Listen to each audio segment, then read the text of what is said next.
Hey everyone, Russell here, Grimster Gaming, and I'm back with another episode. Today I want to talk about some collection tips and tricks that I've picked up over my years collecting. This can be used for retro as well as new. Now there are some differences when you collect new versus retro, and I'll go into those in a little bit. But the number one, the most important thing that I've found collecting is patience. You can end up being your own worst enemy. Having to have something right now, this second, will end up costing you in the long run.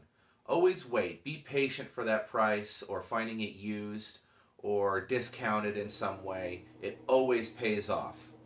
Now, with that being said, I'm going to go ahead and start with current gen systems like PS4, Wii U, and the Xbox One. Because you want to go about these a little bit differently than you would, let's say, your original Nintendo or your Super Nintendo, things like that.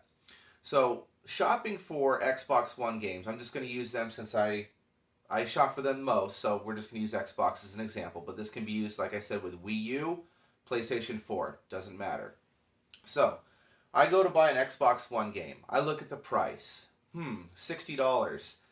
I'm not too keen on spending $60 on a brand new game. So, depending on what retailer I'm at, most retailers will have some kind of Gamers Club. Best Buy has the Gamers Club Unlocked.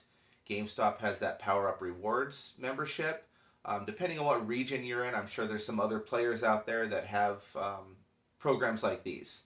You want to sign up for these programs. Even if they cost money, I think the Best Buy one is $30 for 2 years. Totally worth it. If you buy any significant amount of video games, it's going to pay for itself within the first couple of trips. And after that, it's just saving money after saving money. So after you sign up for those programs, which generally will save you anywhere from 10 to 20% on all purchases. Wow, that's significant already, right? So you sign up for those, and most of the time those come with points. So the more you shop at those stores, the more points that you accrue. Now, sometimes, it takes a little while to get a reward. However, these rewards will stack up. $5 reward card here, $10 there from building up rewards points will add up and add additional savings to your purchases. So now you're already looking at 20% off, and let's say you had a $5 coupon. So you see what I'm saying? You're stacking things already. Now, another thing is wait for something to go on sale because these promotions stack on top of sales. Let's say a game is normally $60. They normally do sales where it takes $20 off. So you're looking at $20 off of that game. So you're looking at a $40 game. Then you're going to take another 20% off of that. Plus, let's say you had one of those gift cards, $5 off there. I mean, that's how you get these prices of the games down.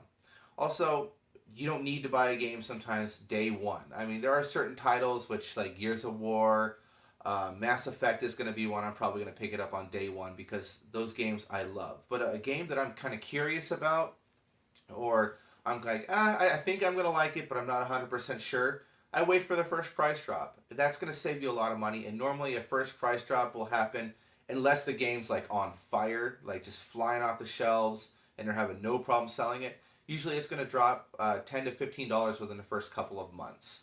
So patience is key. Signing up for those reward memberships, key. And saving and tracking your points. A lot of them make it real easy. You have cell phone apps. Best Buy has one. GameStop, I don't know if they have an app, but you can just go online and check. It's super easy. Keep track of this stuff, guys. It adds up, and it's basically the stores giving you money. All right. So with new games, that the retail stores, we've got that covered. Now, you can still go onto places like Amazon, Craigslist, eBay. These are all great places to look. However, I find that you have less success of late on Craigslist. It's kind of getting crazy out there. Everyone thinks that they've got something worth $10 million. But Amazon, another issue with Amazon, they have good prices, but you got to factor in shipping.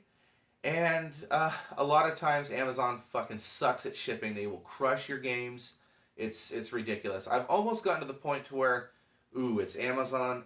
I don't know, 50-50, my game's going to have a crushed case. So it's kind of the risk you deal with. I'm dealing with Amazon less and less, unfortunately. eBay, I've gotten all positive things from eBay. No one's ever packed a game really shitty for me.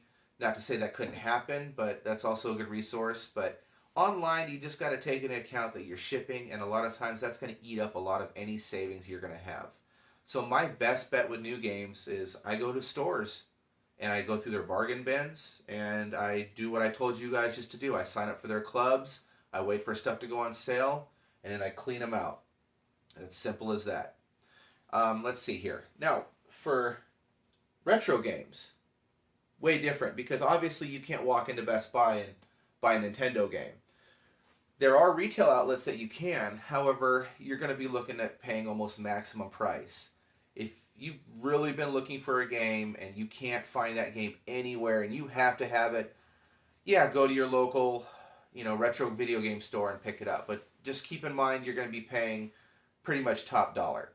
When it comes to retro games, yard sales, thrift shops, like the Salvation Army, Goodwill, these are all awesome places to look. It is getting a little harder these days with the competition. There's a lot more of us video game collectors out there.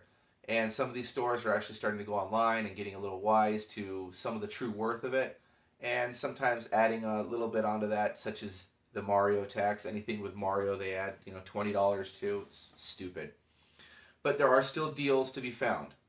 You just got to be careful. Yard sales, I think, by far are probably your best bet with retro video games because a lot of times people are like, I just want to get rid of this, or my son went to college and he left all this video game stuff behind, or I used to play this but I've kind of moved on. You run into those kind of people and they're looking more just to kind of get a quick buck and unload it. They're not looking to be rich and they don't want to go through the time of listing everything out, pricing it, putting on eBay, all that good stuff. So yard sales, number one for retro games. The close second, I guess, would be the thrift stores. Other places that you could do, Craigslist. I have found bundles. I found a sweet N64 bundle with some box games, a system, really good price. However, it's getting more crazy to where that's the exception of the rule. Most of the time, you're going to find on Craigslist it's a bunch of overpriced bullshit. Everyone thinks they've got gold. So it is a little hard out there on the retro market, but if you put your feet to the pavement and hit those yard sales, which I highly recommend, you're going to have some luck. Any other places that sell video games, I can't think of right now. If you guys want to put some stuff down here in the comments, let me know, because these are the places that what I've told you is basically what I do. I want to know what you guys do as well, because I want us to help each other. Kind of the whole purpose of this video is I want to help educate you guys on maybe some methods that you've overlooked, and I'm hoping you guys can educate me on some things that I've overlooked.